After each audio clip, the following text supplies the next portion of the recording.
Pronto. Agora iniciamos mais um estudo do NEP Ceará. Olá a todos. Hoje vamos dar prosseguimento à seguinte passagem. Jesus chama Filipe e Natanael. Isso está apenas em João, capítulo 1, versículos 43 a 51. Então, vamos iniciar com a nossa prece. Israel, você poderia fazer nossa prece inicial? Eu estou com um barulho aqui na recepção, se Antônio puder fazer. Pode ser. Posso sim.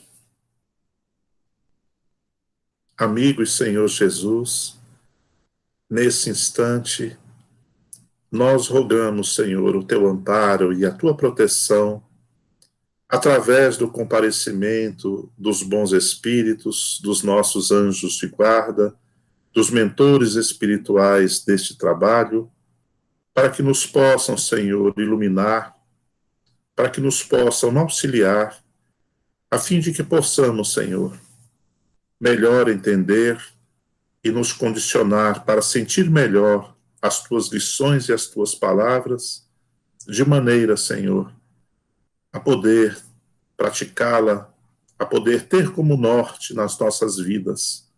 Abençoa-nos, Senhor, para que esta noite seja rica de informações, seja rica de instruções, e que os nossos corações possam estar predispostos, Senhor, à vivência dos teus ensinamentos, no combate sincero às nossas imperfeições.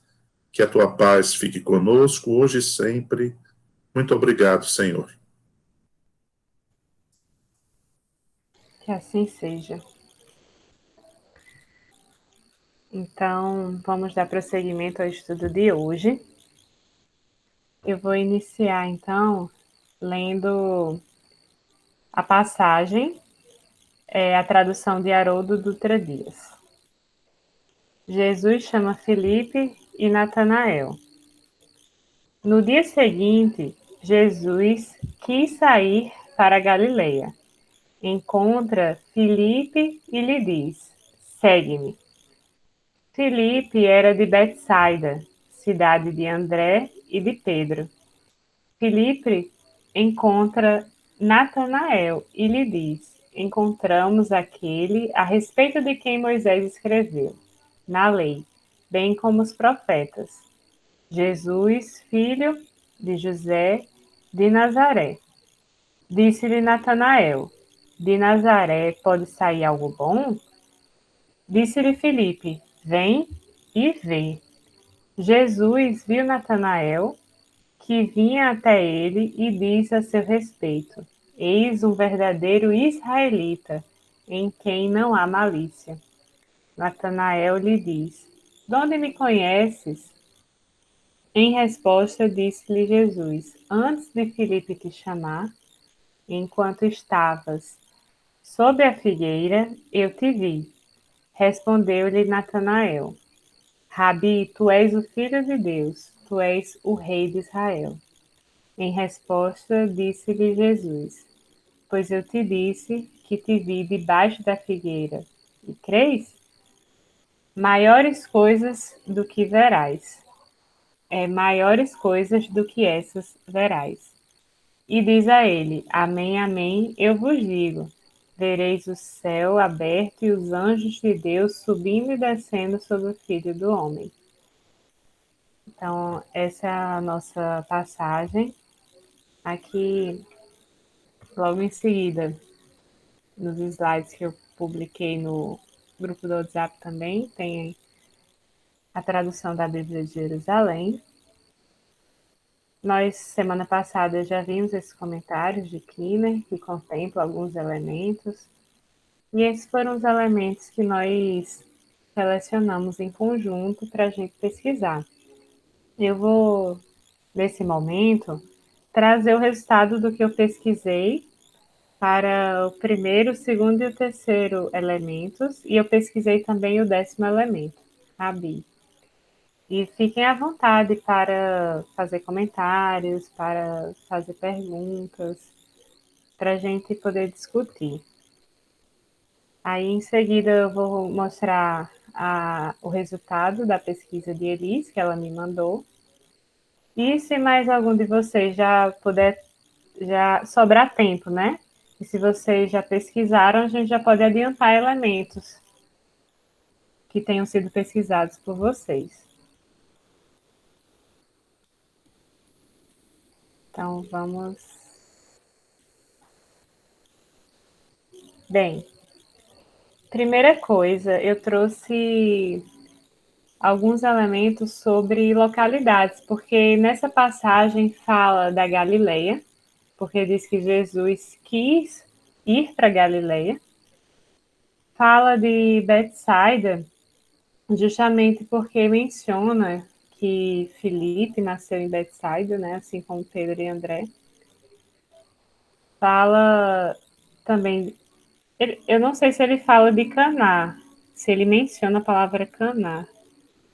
Acho que não, mas Natanael, ele nasceu em Caná. Então, por isso que eu trouxe também esse elemento para a gente localizar no mapa.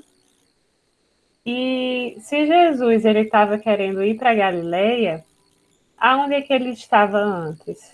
Então, segundo a gente percorrendo o Evangelho de João, a gente percebe que Jesus estava situado em Betabara, né, que é a Betânia, que é justamente onde João Batista, né, batizou Jesus. Então, em sequência, a gente percebe que essa era a região que Jesus se encontrava.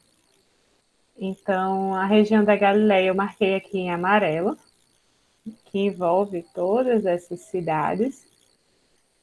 Essa região destacada em amarelo. Então, Jesus passou a maior parte da sua vida e ministério na Galileia. Nessa região, ele proferiu o sermão da montanha, curou um leproso, e escolheu, ordenou e enviou os 12 apóstolos a pregar, sendo que dentre eles apenas Judas Iscariotes aparentemente não era galileu. Na Galileia, o Cristo ressuscitado apareceu aos apóstolos. Então, muitas passagens evangélicas que a gente encontra no Evangelho se desenrolaram nessa região. A outra região que eu gostaria de destacar está aqui em verde, que é Betsaida, que era a região onde nasceu Pedro, André e Filipe. Jesus retirou-se com os apóstolos para perto de Betsaida, as multidões seguiram-no e ele alimentou os 5.000, né, 5.000 pessoas, e aqui Jesus curou um cego. Aí Caná está demonstrado aqui em roxo, que foi nessa região que Jesus transformou água em vinho e curou o filho de um nobre que estava em Cafarnaum. E Caná foi o lado de Natanael, que, segundo pesquisas, é o apóstolo Bartolomeu. E Betabara está destacado aqui em vermelho, que é onde João Batista testificou que ele era a voz que clama no deserto. João batizou Jesus no Rio Jordão e testificou que Jesus era o Cordeiro de Deus, que é justamente as passagens anteriores que a gente vinha estudando.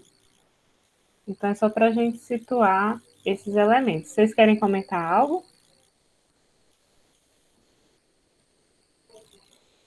Até aqui? Ou podemos prosseguir? Então, vamos prosseguir, né?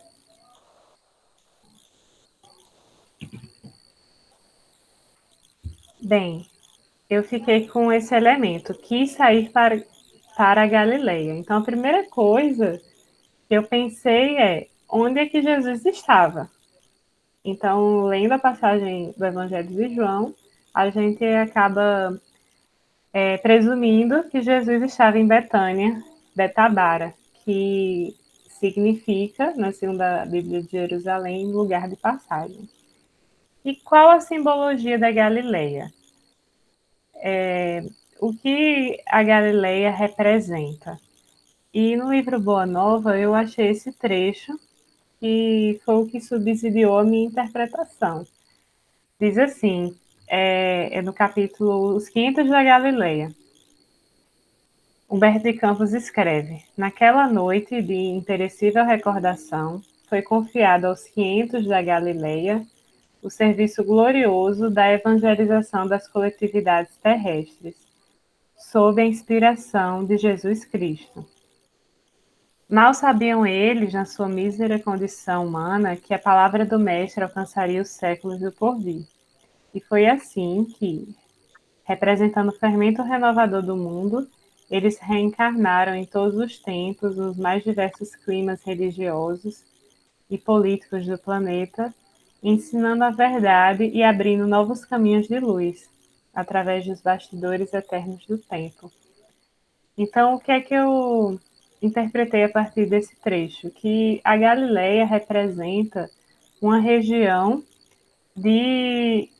responsável pela evangelização das coletividades. Então, quando Jesus quis ir para a Galileia, ele estava convidando, recrutando os seus trabalhadores, os seus apóstolos, para iniciar esse processo de evangelização, de implantar, de divulgar a Boa Nova. O que é que vocês acham dessa interpretação? Vocês concordam, discordam? Faz muito sentido, viu, Larissa? Baseado no texto que você trouxe aí, que deve ser do penúltimo ou do último capítulo da Boa Nova, acho que é o penúltimo capítulo da Boa Nova, ele faz muito sentido, viu? A Galileia realmente, uma das interpretações, ela pode realmente representar realmente essa região, tá certo? Nós vemos que a boa parte do trabalho foi lá e a reunião dos 500 também foi lá, né? Esse capítulo ele termina até com aquela frase memorável, né? Fazemos parte da caravana que jamais se dissolverá, né? E se a gente não esquece essa frase desse capítulo, né? Maravilhoso, maravilhoso. Então, esses foram os elementos que eu trouxe desse quis sair para Galileia. E agora eu já adentraria no segundo elemento. O segundo elemento é Filipe. Filipe era de Betsaida. Olívio, você conseguiria ler para a gente? Tá desligado o seu microfone. Larissa, eu tô no celular e eu tenho que trocar de óculos. Não tá muito pra ele. É porque se eu aumentar muito, eu me perco aqui, entendeu? E minha Entendi. internet tá horrível. Mas Aí, eu posso ler. Se você não conseguir, eu posso ler. Se quiser, eu leio para você, Larissa. Pronto. Se ninguém me interromper aqui, se interromper, eu dou um black. Então tá certo. Pode ler, Israel. Obrigada, Olívia. Filipe era de Betsaida. Filipe apóstolo, nome de um dos 12 apóstolos de Jesus Cristo, em Mateus 10, versículo 3. Natural de Betsaida, do mar de Galileia, de onde também era André e Pedro. Jesus o encontrou em Betsaida, aliás, em Betânia, além do Jordão, onde João Batista ali foi convertido e chamado para Jesus, para ser seu discípulo. Encontrou a Natanael e levou-o a Jesus. Convencido de que, em conversa com o mestre, se convenceria de que ele era o Messias. A sua confiança não falhou, em João 1, 43, 48. Um ano depois, Jesus o incorporou ao apostolado. Quando Nosso Senhor estava a ponto de operar o milagre de multiplicar os pães para os 5.000, Jesus procurou dar a Felipe uma concepção da magnitude do milagre, perguntando-lhe: com que compraremos nós o pão de que esses necessitam para comer? Em João 6, no dia da entrada triunfal em Jerusalém, certos gregos desejaram ver a Jesus e pediram a Felipe que os apresentasse a ele. Em suas relações com Cristo, os discípulos estavam em contato com o Pai, mas quando Jesus disse: quem me vê, a mim vê também o Pai, Felipe parece não ter compreendido e por isso replicou: Senhor, mostra-nos o Pai, e isso nos basta. O seu nome aparece entre os que se achavam reunidos no quarto alto, depois da ressurreição. Atos 1 e 13, versículo 13. É a última notícia autêntica que temos a seu respeito. A tradição fala de sua vida apostólica de um modo muito confuso e contraditório. Bom, então essas foram as informações que o dicionário Davis trouxe sobre a vida de Filipe. Então, trazendo retratos de quando ele aparece no Evangelho. E daí eu tive a curiosidade de procurar no Boa Nova mais sobre Filipe. Não dá para trazer todas as vezes que ele aparece no Boa Nova, eu trouxe só um trecho, só para a gente entender como é a personalidade dele. Mas vocês gostariam de comentar algo sobre Filipe? O que eu gostaria de comentar, talvez você até traga, não sei, aí no Boa Nova, a gente já falou isso em estudos passados, que existe uma diferença de cronologia, tá certo, de Davis para Humberto de Campos, né? Humberto de Campos falou sobre o convite dos 4 primeiros discípulos, depois Jesus fez aquela pregação, e depois da pregação ele escolheu os demais ali entre os que estavam ouvindo, né? Portanto, essa cronologia de um ano, ela é diferente da cronologia que Humberto de Campos nos dá. Queria só fazer esse registro. Bem observado, bem observado.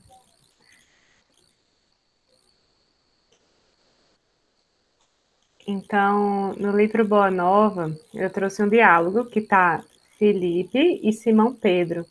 E eles estão em diálogo com Jesus e o nome do capítulo é Perdão, é o capítulo 10.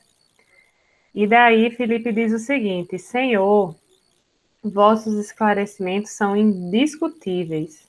Entretanto, preciso acrescentar que alguns dos companheiros se revelaram insuportáveis nessa viagem a Nazaré.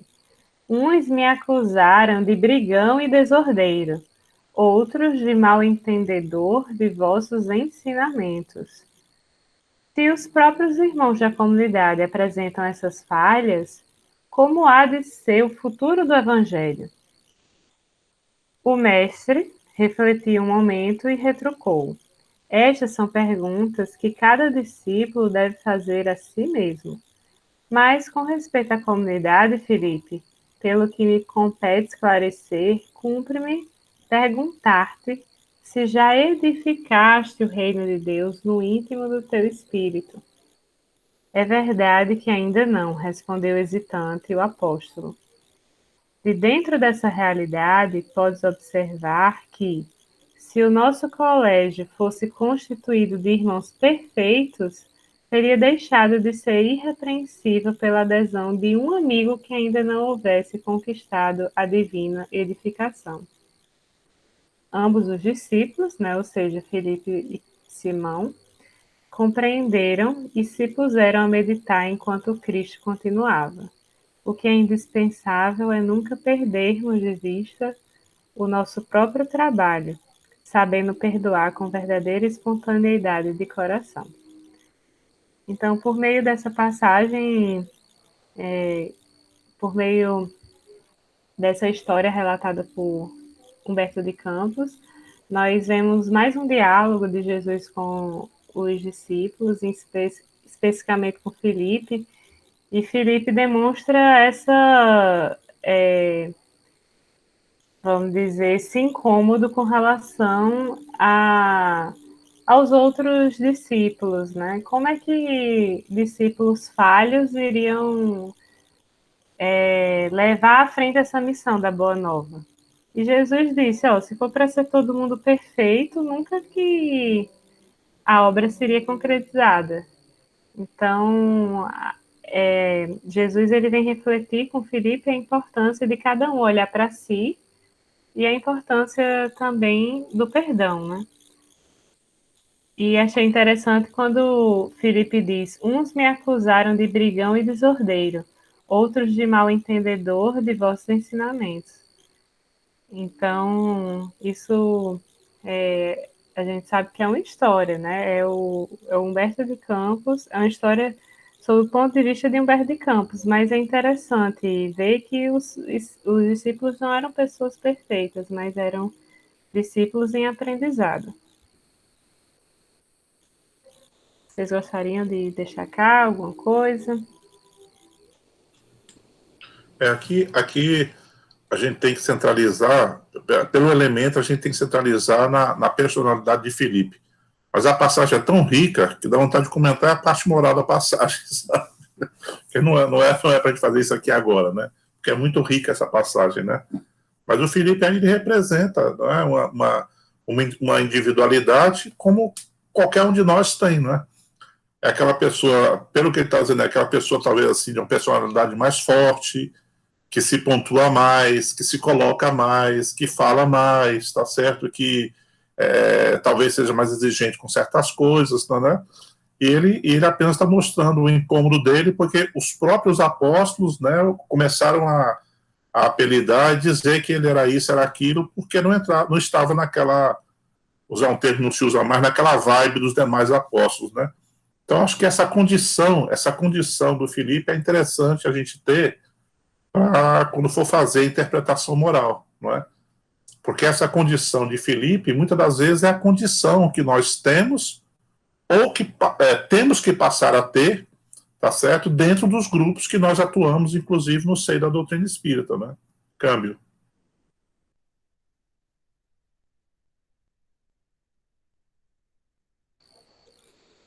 Pronto. Pode falar, Israel. A gente vê nas entrelinhas dessa passagem aí, como que Jesus falando, se esperasse de perfeição, ele não elegeria apostolado nenhum, né?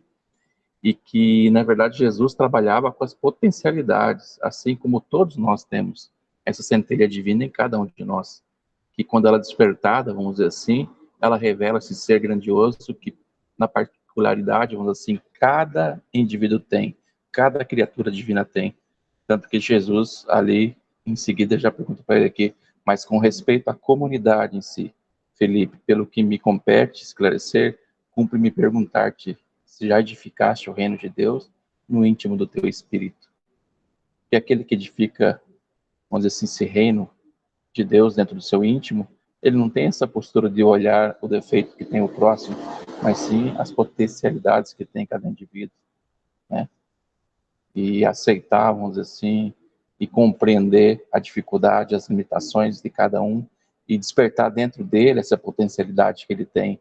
Cada um tem a potencialidade. Vai do jeito que a gente faça com que ele mesmo descubra essas potencialidades que cada um tem, com muito amor, né, de uma forma de não agredir, para que não haja conflito. Aí está a verdadeira, talvez, sabedoria, né? Câmbio. Pois é, Israel. Filipe, ele não era um apóstolo perfeito. Nenhum apóstolo ele era perfeito. Perfeito só Jesus. Mas ele demonstrava, por meio dessa passagem que a gente está estudando, essa potencialidade. Ele enxergou em Jesus o Messias. Muita gente naquela época não conseguiu enxergar isso. Então ele foi correndo para Natanael, todo empolgado, achamos o Messias, né? De quem Moisés falava, de que está escrito na lei. Então ele tinha aquela potencialidade dentro dele, né?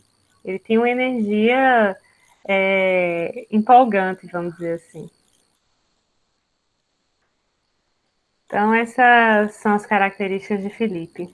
Agora vamos passar para o próximo, que é o Natanael. Só uma colocação, Larissa. Sim. Esse texto, você pode depois passar pelo grupo do WhatsApp, que eu acho que é interessante para a gente já começar a montar a parte moral dele.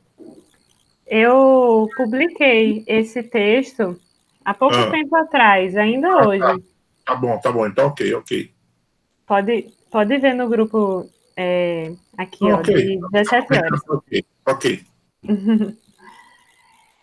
Mas realmente é muito rico a gente trazer essas referências, tanto dos dicionários, como também do que está no Boa Nova. Boa Nova nos agrega muitos elementos. Aproveitando, vou pedir para Antônio Carlos ler sobre Natanael. Natanael.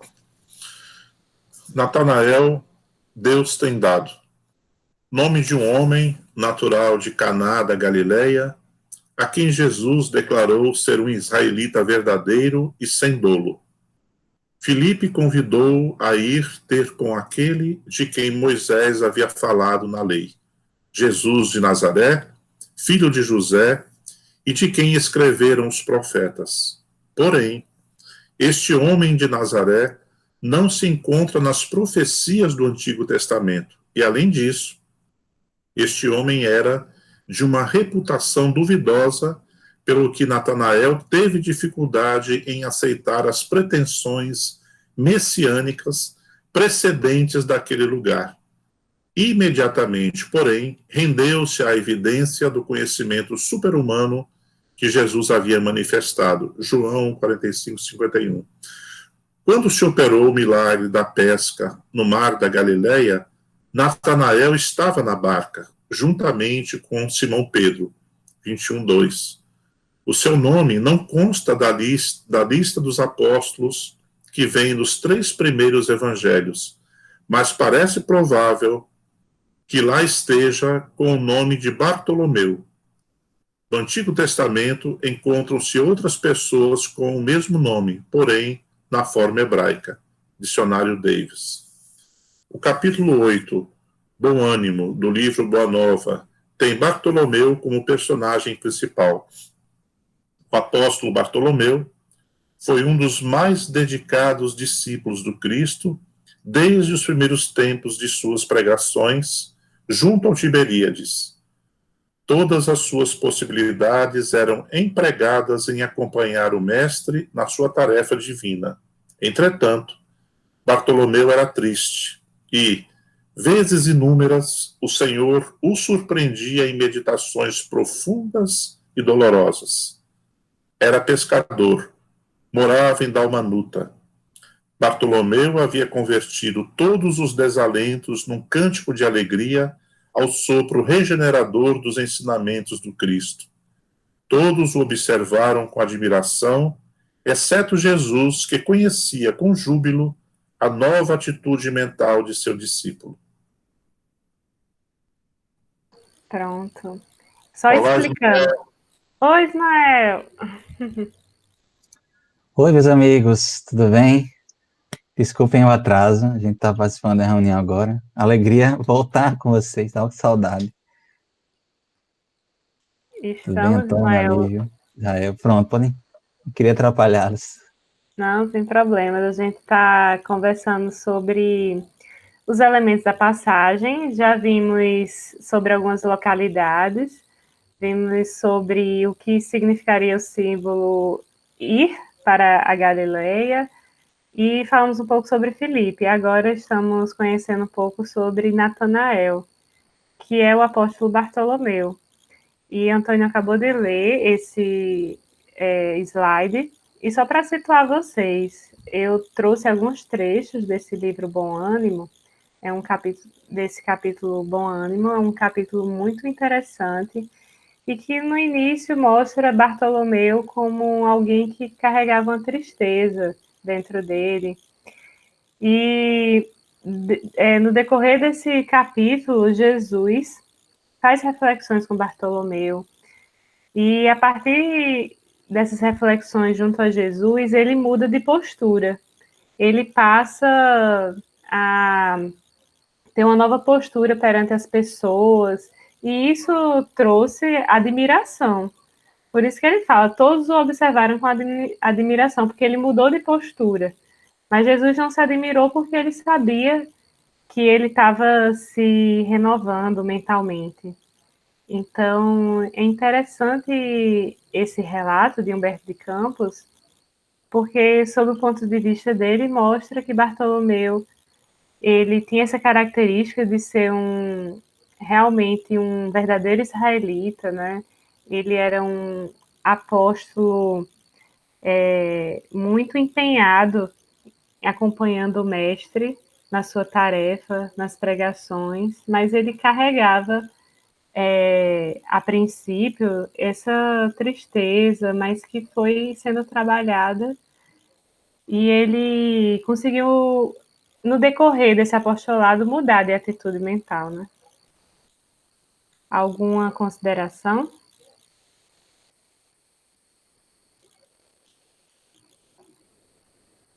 sobre esse apóstolo?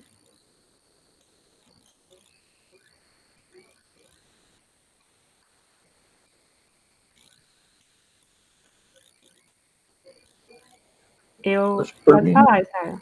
Não. Eu não tenho. Não sei se alguém. Fala a verdade, eu não escolhi nem tema. Eu vi muito pouco. Eu estou vendo, até acompanhando aqui, olhando alguns textos para ver se eu acho alguma coisa interessante. Tá bom. Pois é isso. Eu também, companheiro, estou aqui me situando com vocês. Beleza.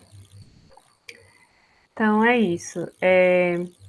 Eu não sabia que Natanael seria Bartolomeu. Esse livro do Boa Nova, ele ajuda a entender, a compreender a personalidade dos apóstolos, dos discípulos. Vocês gostariam que a gente lesse novamente a passagem? Porque Ismael chegou depois que a gente leu. Eu não sei se Olívio conseguiu acompanhar a leitura. A gente poderia reler. Eu só ouvindo porque está muito pequeno. Vou tentar acessar de novo pelo computador. Mas é porque está muito pequeno para mim aqui. Aí, Certo, eu não consigo aumentar aqui. Por mim, certo. acho que pode reler sim, Larissa. Daí ele também ele se situa mais e até a Ele gente se começa situa, a né? ver outros pontos. Então, aproveitar e pedir para Ismael ler. Ok. Pode ler. Jesus chama Filipe e Natanael. Está em João capítulo 1, versículos 43 a 51. No dia seguinte, Jesus quis sair para Galiléia, encontra Filipe e lhe diz: segue-me. Filipe era de Betsaida, cidade de André e de Pedro. Filipe encontra Natanael e lhe diz: encontramos aquele a respeito de quem Moisés escreveu na lei, bem como os profetas, Jesus, filho de José de Nazaré. Disse-lhe Natanael: de Nazaré pode sair algo bom? Disse-lhe Filipe: vem e vê. Jesus viu Natanael que vinha até ele e diz a seu respeito: eis um verdadeiro israelita, em quem não há malícia. Natanael lhe disse: de onde me conheces? Em resposta, disse-lhe Jesus: antes de Filipe te chamar, enquanto estava sob a figueira, eu te vi. Respondeu-lhe Natanael: Rabi, tu és o filho de Deus, tu és o rei de Israel. Em resposta, disse-lhe Jesus: porque eu te disse que te vi debaixo da figueira, crês? Maiores coisas do que essas verás. E diz a ele: Amém, amém eu vos digo, vereis o céu aberto e os anjos de Deus subindo e descendo sobre o Filho do Homem. Muito legal. É uma é um chamamento de discípulos também, né, que a gente está nessa, mas essa é bem diferente das outras que a gente viu, né? Vocês devem ter discutido um pouco sobre isso. Muito bom, Isso, obrigado. Ismael. Obrigado por lerem de novo, meus amigos. Por nada. E daí a gente, na reunião passada, viu os comentários bíblicos. Esses são os elementos que a gente separou. Quem quiser escolher elementos, fique à vontade, é só colocar lá no grupo. Nós já vimos as localidades que são citadas. E essa expressão sobre Filipe, Natanael. E agora o próximo elemento é Rabi. E Rabi, a gente está resgatando de estudos anteriores. Significa doutor ou mestre. termo de distinção honrosa aplicado pelos judeus a seus instrutores espirituais. Dizem que as escolas judaicas continham 3 graus de honra: Rabi, que é mestre, grau inferior; Rabi, meu mestre, grau médio; e Raboni, meu senhor, meu mestre, que era o mais elevado de todos. Quando São João escreveu o seu evangelho, a terminação oni, meu, havia perdido a sua significação especial de adjetivo possessivo, porque dá às palavras rabi e raboni o mesmo sentido de mestre. E eu acredito que quando a gente falou sobre rabi, raboni, se eu não me engano, Elis comentou que a mulher Maria de Magdala chama Jesus de Raboni. Que o significado anterior era mestrezinho. Isso, exatamente. Então dá um grau de proximidade e de reverência, né? Bem, aqui são algumas referências que eu já botei para a parte espiritual, para quem quiser ir estudando, quem quiser ir trazendo, né, essas referências.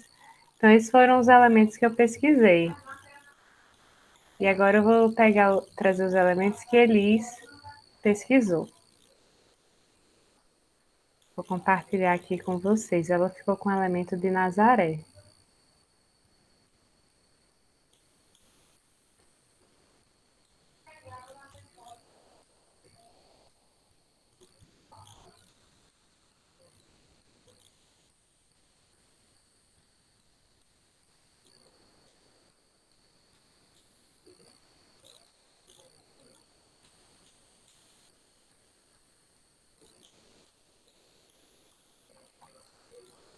Israel, você poderia ler sobre Nazaré?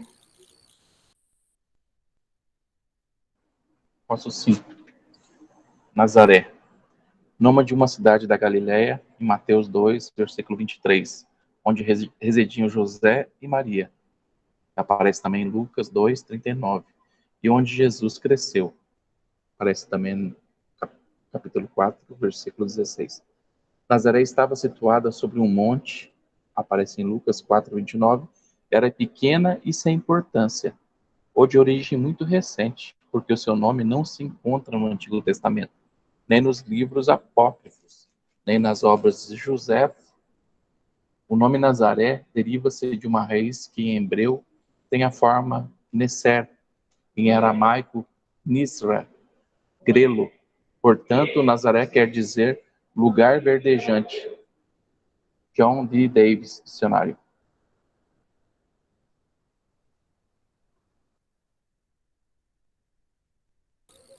Interessante esses elementos, né? A gente já estudou sobre Nazaré em outra oportunidade ou não? Acho que a gente já viu, não foi? O interessante Sim. dessa passagem é como, não sei se é Felipe ou Natanael que se refere aqui. Natanael. Natanael, né? Se refere a ela assim, como se não pudesse vir algo de bom de lá, né? Assim, um certo preconceito ali.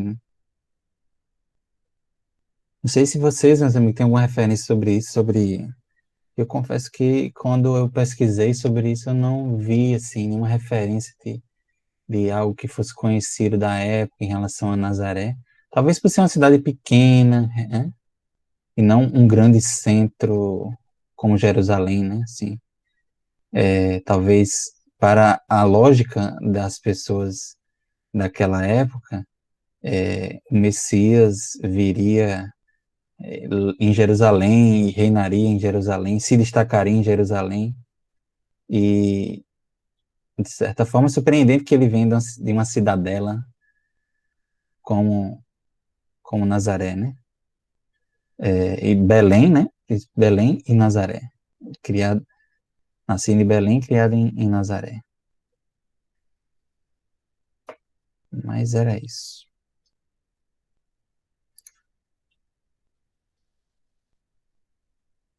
Tem outro ponto aqui, eu não sei para onde você vai Tem outro elemento que a Liz trouxe, Larissa? Não, ela só trouxe Nazaré. Esse seria o último elemento de hoje. Eu já trouxe os meus elementos e ele trouxe Nazaré. Certo. Eu dando uma olhada aqui na lista de elementos,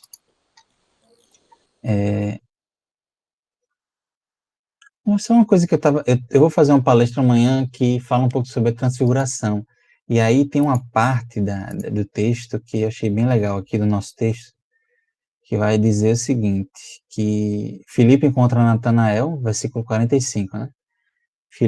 Logo no comecinho, Filipe encontra Natanael e lhe diz, encontramos aquele a respeito de quem Moisés escreveu na lei, bem como os profetas.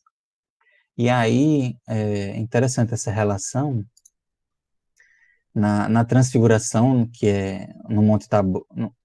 Há uma controvérsia se foi no Monte Tabor ou não, mas é conhecido tradicionalmente por ter sido no Monte Tabor, aparecem Elias e Moisés, né, junto de Jesus. Elias justamente representando os profetas e Moisés representando a lei, né, naquele momento com o Cristo. E realmente, assim, vamos dizer, para aqueles que tinham alguma dúvida de como que eles estavam envolvidos, né, de maneira bem próxima, ali esse fato ele atesta, né, como esse planejamento espiritual da vinda do Cristo e em trazer o evangelho para o mundo é um planejamento de milênios e que conta com a colaboração dos profetas e da lei, né? Então, Jesus vai dizer, né, que Moisés falava dele, né? Também todos os profetas, a maioria, se não todos, falaram de alguma coisa em relação ao Messias, a Jesus. Então, é como se fosse assim, culminar, né? Então é interessante Filipe falar isso para Natanael, eles estavam ali naquela expectativa, né? Finalmente aquele que Moisés falou, escreveu na lei, os profetas falaram, finalmente ele chegou. E aí Natanael fica meio, vamos dizer assim, cético, né? Receoso ali. Será que é? Será que não é? E o diálogo dele com Jesus é bem interessante. Acho que vai ser aí nosso objeto de estudo principal, né? Assim, as lições que a gente pode tirar desse diálogo, nos imaginando talvez na figura de Natanael, né?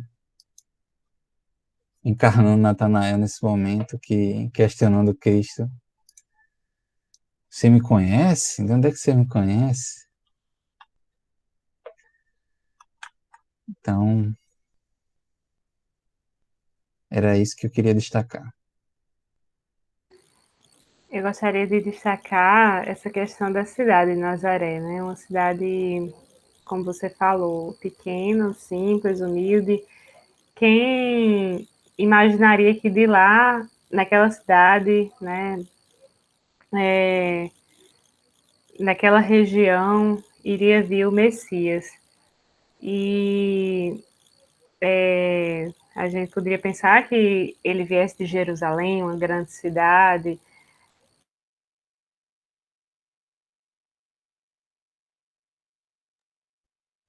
conhecida por todos. Ele mudou Belém e Nazaré, enfim, ele fez com que a região de Nazaré fosse uma região reconhecida por ser uma região onde ele cresceu, onde ele atuou.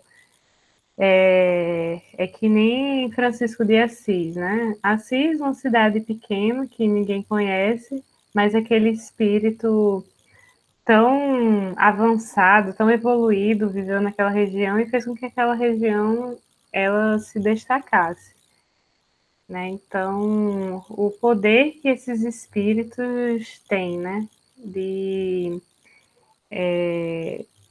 mudar até a atmosfera da região. Eu acompanho, né,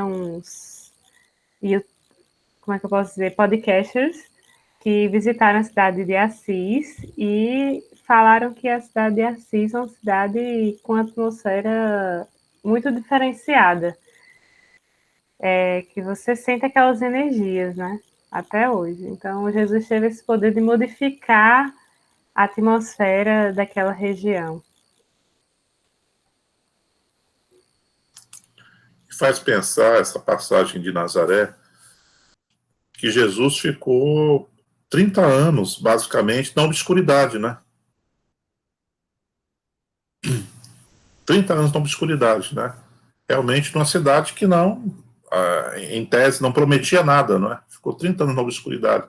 Isso me faz pensar, quando lá na passagem, na própria passagem que nós estamos estudando, em que Jesus fala que é uma pergunta que todos os discípulos iam fazer a si mesmo, eu fico me questionando, perguntando, qual é a nossa Nazaré, não é? Será que nós nos incomodamos, de repente, de ficar no nosso Nazaré e queremos logo ir para Jerusalém, para Roma, tá certo? Então, qual é a postura que nós assumimos, às vezes, né, na frente do trabalho, né, como colaboradores da Boa Nova, né? Será que nos incomoda estarmos em Nazaré ou ficarmos em Nazaré? Será que nós já não queremos já os grandes centros, né? A grande importância, né? Então esse é um questionamento que eu me faço, né? Câmbio. É verdade, Antônio. Até assim, se a gente for pensar agora em termos bem práticos, mesmo como você está falando, imaginando, inclusive uma mudança física mesmo de cidade. Eu e Larissa, a gente passou por essa experiência, né? A gente sempre viveu numa capital, que é João Pessoa, muito embora seja uma capital mais tranquila em relação às outras, né? E depois de Fortaleza, mas a gente agora também divide a casa com Crateús, né? Que é interior de Ceará aí. E aí é incrível como é uma realidade, assim, que lhe permite outro tipo de reflexão, outros tipos de reflexões e outros tipos de vivência, né, outros tipos de atividades, né, para compartilhar. Uma cidade pequena, onde não há muitas opções, né, de entretenimento, em geral, né, as distrações das grandes metrópoles fazem com que, se a gente se deixar, a gente se volte para um encontro interior maior. E essa reflexão é interessante, né? Às vezes a gente. Eu fiquei nessa pergunta que você fez aí, Antônio, me fazendo também essa pergunta, sabe? Porque às vezes a gente realmente quer pular passos, né? E logo para a grande metrópole, isso de maneira simbólica, de maneira material também, sem levar em conta essas etapas importantes, né, que os pequenos povoados e as pequenas cidadelas, as vilas, vão nos proporcionar, né? Inclusive, há pessoas que preferem uma vida mais tranquila em cidade interior, né, do que a vida agitada das cidades. Isso é relativo, mas a gente sabe que as grandes aglomerações, elas trazem seus desafios também, né? São reflexões interessantes, né, do ponto de vista moral, inclusive. Câmbio.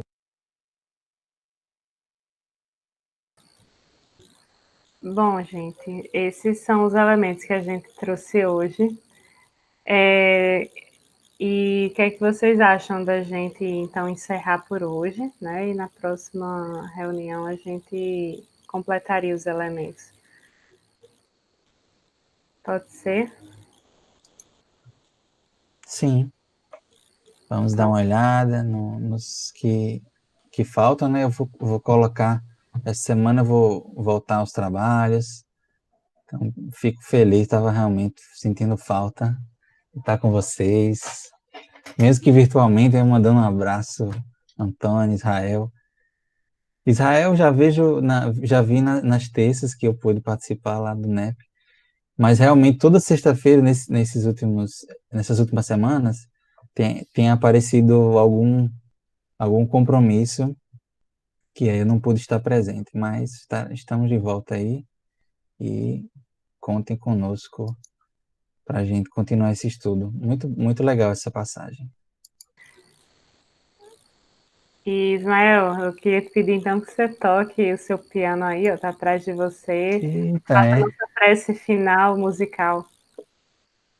bem lembrado, bem lembrado. Se vocês me permitirem, então, já que você pediu, Lari, eu vou então tocar uma musiquinha.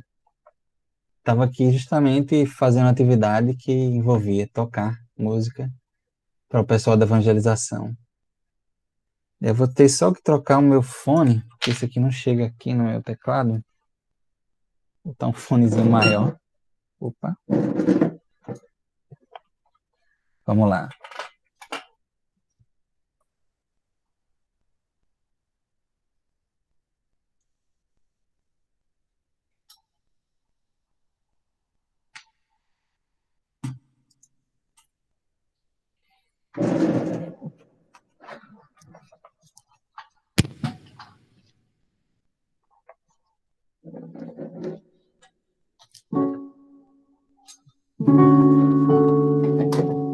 Vocês conseguem ouvir Sim. o teclado? Sim. Ótimo. Eu vou tocar então uma música chamada Saudades de Jesus. Ela apareceu aqui na minha tela, então acho que não é por acaso.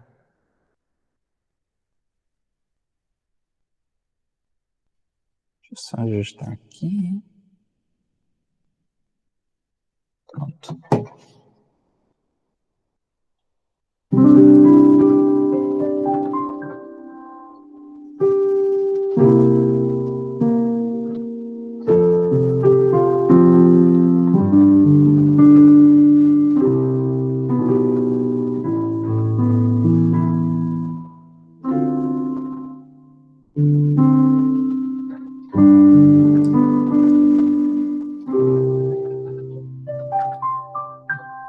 Foi em Cafarnaum que o vi ensinar, ouvi a sua voz, senti o seu olhar. O amor desceu à terra e a luz que ele encerra jamais vai se apagar. E o amor desceu à terra e a luz que ele encerra jamais vai se apagar. Os tristes mutilados foram por ele amados e era amor demais. E tudo era tão lindo que ver Jesus sorrindo já era a própria paz. Cantou tanta esperança em um reino de bonança, nos sermões entoou. Depois venceu a morte, voltou mais belo e forte e jamais nos deixou. Hoje em Cafarnaum não o vejo ensinar, não ouço a sua voz, não sinto seu olhar, mas seu amor tão grande pelo mundo se expande e ao mundo ensina a amar. Mas seu amor tão grande pelo mundo se expande e ao mundo ensina a amar. Ah, saudade, saudade que me invade e ao Cristo me conduz. a saudade incontida daquele que é a vida, saudades de Jesus. A saudade, saudade que me invade e ao Cristo me conduz. A saudade incontida daquele que é a vida, saudades de Jesus.